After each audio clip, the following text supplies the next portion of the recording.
Bienvenue à bord si vous nous rejoignez. Nous sommes le lundi 8 février, les 8h23 très précisément. Frédéric est avec nous, tout comme Christelle. Alors avec Fred, on ouvrira une page d'histoire, bien sûr. Et avec Christelle, on va vous parler d'une nouvelle, enfin surtout vous d'ailleurs, application qui va nous aider à lutter contre la Covid-19. Comme par hasard, en soignant un peu mieux son alimentation. Oui, quand même. Voilà. Faut-il le rappeler, l'alimentation, c'est très important. On parle d'activité physique, on parle de sommeil. Activité physique et sport, c'est très important. C'est un pilier de notre santé, en particulier face à l'épidémie.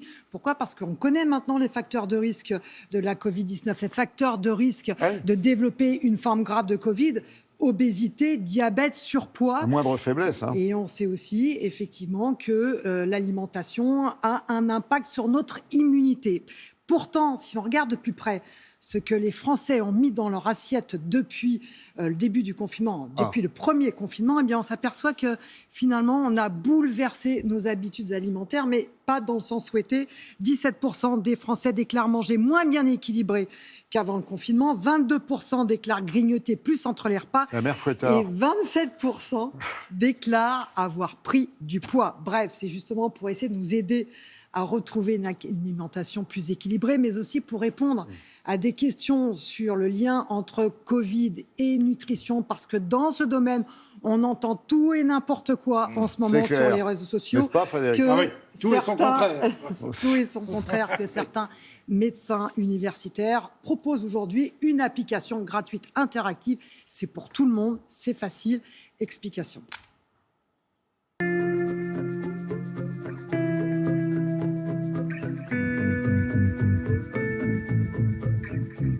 L'appli NutriCovid est faite pour répondre à des problématiques qui sont fréquentes dans cette période de pandémie, cette période hivernale. Premièrement, est-ce qu'on peut booster son immunité avec l'alimentation et l'activité physique ?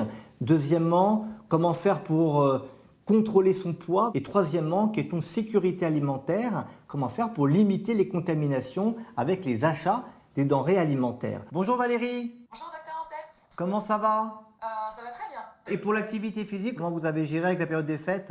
Je le prends, comme vous l'avez dit, comme un médicament. Et je me dis, voilà, ma dose quotidienne, c'est une demi-heure minimum. Et je le fais et je n'y déroge pas, en fait. On insiste toujours, ce mode de vie, il joue un rôle aussi sur l'immunité. Et c'est à garder qui est ou qui n'est pas vaccin. NutriCovid, c'est une application qui est basée sur 3 grands types de relations, de liens entre les experts et les utilisateurs. Premièrement, des parcours pour améliorer son alimentation, améliorer son activité physique. Le deuxième volet, c'est la possibilité d'entrer en relation avec l'équipe d'experts. Et le troisième volet, ce sont les échanges avec des experts sous forme de live. Bonjour à toutes et à tous, on se retrouve pour un nouveau live. Beaucoup de personnes se demandent si la vitamine D peut être efficace pour booster l'immunité et lutter contre la Covid. La vitamine D, oui, a une action probablement indirecte qui passe probablement par l'immunité. Je serais tenté de dire que comme la maladie est grave chez les personnes d'un certain âge, alors effectivement, là en ce moment, en hiver, je pense qu'il est parfaitement indiqué de prendre la vitamine D, oui. NutriCovid, ça ne coûte rien aux utilisateurs puisque c'est mis en place par les structures de l'Assistance publique hôpitaux de Paris, l'Université de Paris et l'INSERM.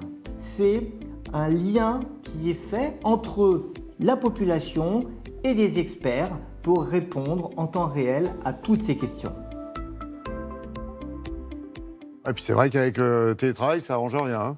Rien du tout, parce qu'on a effectivement limité nos déplacements. Alors, pour continuer dans les mauvaises nouvelles, selon l'OMS, l'Organisation mondiale de la santé, si nous ne nous restons pas actifs pendant la crise, eh bien, nous courons le risque de créer une autre pandémie, c'est-à-dire une pandémie de mauvaise santé. Alors, l'Organisation mondiale de la santé vient d'émettre de nouvelles recommandations. Il faut s'y mettre. Voilà le minimum syndical, c'est entre 150 et 300 minutes d'activité aérobie à une intensité modérée par semaine et 2 séances de musculation. Voilà, ça fait entre 2h30 et 5h quand on a une intensité un peu élevée, entre 2h30 et 5h quand l'intensité est modérée, excusez-moi, et 1h15 à 2h quand l'intensité est plus élevée. Voilà, il faut s'y mettre parce que sinon, eh bien, plus tard, on fera les comptes et le bilan sera vraiment pas sympathique. Vous connaissez l'histoire, Christelle, du patient qui va voir son médecin et qui lui dit qu'est-ce qu'il faut penser, la Covid-19, et le médecin qui lui dit j'en sais rien, moi je suis pas journaliste. Hein, voilà, merci. Mais je reviendrai quand même pour répondre aux questions demain en tant que journaliste. Mais justement.